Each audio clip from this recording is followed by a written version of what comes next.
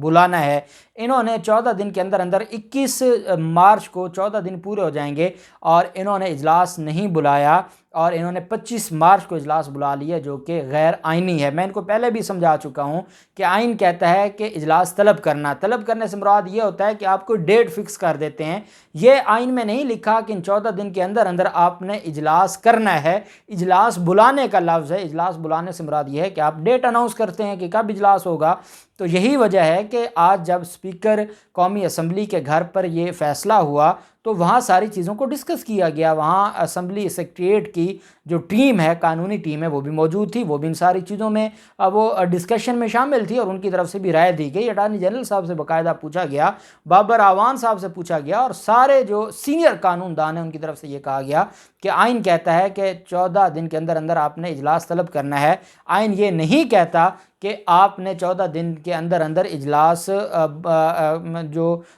اجلاس کی کارروائی شروع کرنی ہے یا اجلاس آپ نے کرنا ہے، یہ آئین نہیں کہتا۔ بہرحال اپوزیشن نے آج اختر جو مینگل کی رہائش گاہ ہے اس پر یہ فیصلہ کیا ہے کہ ہمیں ہر حال میں سپریم کورٹ جانا ہوگا، اور یہ غیر آئینی کام ہے حکومت کا، اور اس غیر آئینی کام کو روکنا ہوگا۔ ان کو خطرہ یہ ہے کہ اگر 25 مارچ کو بھی اجلاس ہو گیا تو اس اجلاس کے بعد معاملہ پھر لٹک جائے گا، اور اس کو ہفتے کے لیے وہ کارروائی کو وہ عدم اعتماد کی تحریک پیش کر کے وہ ایک ہفتے کے لیے ایڈجرن کر دیں اجلاس کو، تو ہم کہاں جائیں گے؟ تو یہ خوف بھی ہے، اس وجہ سے یہ سپریم کورٹ جا رہے ہیں، اور یہ معاملہ کہاں تک جاتا ہے وہ بھی میں آپ کے ساتھ شیئر کروں گا۔ دوسری چیز ہے 63A کے حوالے سے، آئین کا آرٹیکل 63A۔ اعتزاز احسن صاحب سے سوال پوچھا گیا اور یہ کہا گیا کہ یہ بتایا جائے کہ جو لوگ سندھ ہاؤس میں بیٹھے ہیں یا جو مسلم لیگ نون سے ٹکٹوں کا جن کو وعدہ کیا گیا ہے وہ بھی ہارس ٹریڈنگ میں آئے گئے، اور 63A ان کے خلاف بھی ہوگی۔ اس پر اعتزاز احسن صاحب نے کہا کہ راجہ ریاض جیسے لوگ کہہ رہے ہیں کہ ہمارے پاس 24 بندے ہیں، اور وہ یہ کہتے ہیں کہ نون لیگ کے پاس اتنی ٹکٹس نہیں جتنے بندے ہیں۔ تو اعتزاز احسن صاحب کا کہنا تھا آپ پیسے پر بکو یا ٹکٹ پر، یہ سودے بازی ہے، اور جو سودے بازی کر کے پارٹی پالیسی کے خلاف جاتا ہے وہ نااہل ہو جاتا ہے۔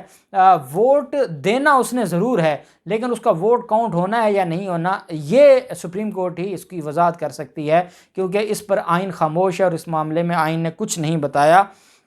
کیونکہ اس وجہ سے ہی صدارتی ریفرنس جا رہا ہے، اور اسی وجہ سے یہ معاملہ آئین کی جو تشریح ہے اس کے لیے سامنے لایا گیا ہے۔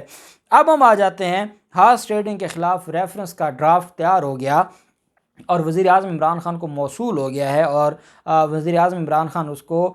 جب منظوری دیں گے اور کیبنٹ کے ذریعے صبح ہی منظوری دلوائی جائے گی، اور اس کے بعد کل ہی یہ فائل ہونے جا رہا ہے سپریم کورٹ آف پاکستان میں، اور میں سمجھتا ہوں اگلے 16 گھنٹے بڑے اہم ہیں۔ کل کی جو ہیرنگ ہے وہ عدم اعتماد کو کسی نہ کسی کنارے لگا دے گی، اور جو باڈی لینگویج ہے سپریم کورٹ کی وہ بتا دے گی کہ عدم اعتماد کس طرف جا رہا ہے۔ اگر تو منحرف ارکان کے حوالے سے معاملہ اس طرح سے سامنے آ جاتا ہے کہ ان کی نااہلی، اگر وہ ووٹ دے بھی دیں ووٹ کاؤنٹ ہوگا اس کے بعد نااہل ہوں گے، پھر بھی منحرف لوگ کبھی نہیں جائیں گے، ان کو پتہ ہے کہ یہ نااہلی تاحیات ہے، اور اگر ان کا ووٹ کاؤنٹ بھی نہیں ہونا تو وہ ویسے نہیں جائیں گے۔ تو دونوں صورتوں میں میں یہ سمجھتا ہوں کہ معاملہ حکومت کے ہاتھ میں ہے اور حکومت کے حق میں ہے۔ بہرحال جو یہ بابر اعوان صاحب اور جو پارلیمانی امور کی کمیٹی ہے انہوں نے یہ ریفرنس تیار کیا۔ بابر اعوان صاحب اس ٹیم کے ہیڈ تھے جو صدارتی ریفرنس تیار کر رہی تھی، اور یہ وزیر اعظم عمران خان کو ارسال کیا گیا تھا جو موصول ہو گیا ہے۔ اب اس میں جو کل دائر کرنے سے پہلے کابینہ سے اس کی منظوری لی جائے گی، صبح سویرے اس کی منظوری لی جائے گی۔ کابینہ ڈویژن ریفرنس کی منظوری کے لیے سرکولیشن سمری وزراء کو ارسال کرے گا، اور یہ ساری فارمیلٹیز پوری کرنے کے بعد جو ریفرنس ہے وہ دائر کر دیا جائے گا سپریم کورٹ آف پاکستان میں، اور ریفرنس میں منحرف ارکان کے پارٹی مخالفت میں ووٹ ڈالنے پر رائے لی گئی ہے، اور سپریم کورٹ سے رائے لی گئی ہے کہ کیا ارکان پر آرٹیکل 63 اور 62 لاگو ہو سکتا ہے، کیا وہ صادق اور امین ہیں یا نہیں ہیں، کیا ان کی نااہلی تاحیات نااہلی ہوگی یا نہیں ہوگی، اور سپریم کورٹ آف پاکستان سے یہ پوچھا گیا ہے کہ کیا ان کا جو ووٹ ہے وہ کاؤنٹ ہوگا یا نہیں ہوگا۔ بنیادی سوال یہ پوچھا گیا کہ ووٹ کاسٹ ہو اور ووٹ دینے والے کی رکنیت ختم ہو جائے تو اس کے ووٹ کی کیا حیثیت ہوگی، یہ اس میں ایک سوال پوچھا گیا ہے۔ دوسرا سوال یہ پوچھا گیا ہے کہ فلور کراسنگ پر نااہلی حکومت کی مدت مکمل ہونے تک ہے یا پھر تا حیات ہے، اور تیسرا یہ پوچھا گیا ہے کہ فلور کراسنگ پر رکن قومی اسمبلی صادق اور امین رہے گا، کیا اس پر 62(1)(f) لاگو ہوگا، اور کیا وہ صادق اور امین نہیں رہتا تو اس کی جو نااہلی ہے وہ تا حیات ہوگی۔ اور پھر اس کے علاوہ جو ہارس ٹریڈنگ کے حوالے سے عوام الناس میں غصہ پایا جاتا ہے، آج بھی ملتان میں بہت بڑا ایک احتجاج ہوا، دوسری طرف مظفر گڑھ میں ایک احتجاج ہوا، لاہور میں احتجاج جاری ہے، فیصل آباد میں احتجاج ہے، تو اور سندھ ہاؤس میں جو کچھ ہوا، تو کیونکہ اصل معاملہ یہ بھی ہے کہ ہارس ٹریڈنگ کی وجہ سے جو ارکان اور جن لوگوں نے ہارس ٹریڈنگ میں ملوث تھے ان کے جو ووٹرز ہیں وہ غم و غصہ ان میں پایا جاتا ہے۔ اور اگر جو میں نے ریکویسٹ کی تھی اس کی بنیاد پر پاکستان تحریک انصاف کے چند ان حلقوں سے چند ووٹرز پہنچ جاتے ہیں سپریم کورٹ، تو یہ معاملہ ان کے ایسا گلے پڑے گا، ایسا گلے پڑے گا، کیونکہ 1991 کا ایک 10 ججز کا فیصلہ پہلے موجود ہے، اور پارٹی پالیسی اور پارٹیز کو چھوڑنا اور ہارس ٹریڈنگ اور اس حوالے سے پہلے چیزیں بڑی کلیئر ہیں، اور پھر 2018 کا 5 ججز کا جو فیصلہ ہے نااہلی کے حوالے سے وہ بھی بڑا کلیئر ہے، جس میں یہ کہا گیا ہے کہ جہاں نااہلی کی میعاد نہیں لکھی آئین میں وہ نااہلی تا حیات ہوگی، اور 63A میں 62(1)(f) کی طرح 63A میں بھی نااہلی کی میعاد نہیں لکھی گئی۔ دیکھتے ہیں کل کیا ہوتا ہے، جو بھی تفصیلات ہوں گی آپ کے ساتھ شیئر کرتے رہیں گے۔ اللہ پاک پاکستان کامیاب ناصر ہو۔ بہت شکریہ، اللہ حافظ، پاکستان زندہ باد۔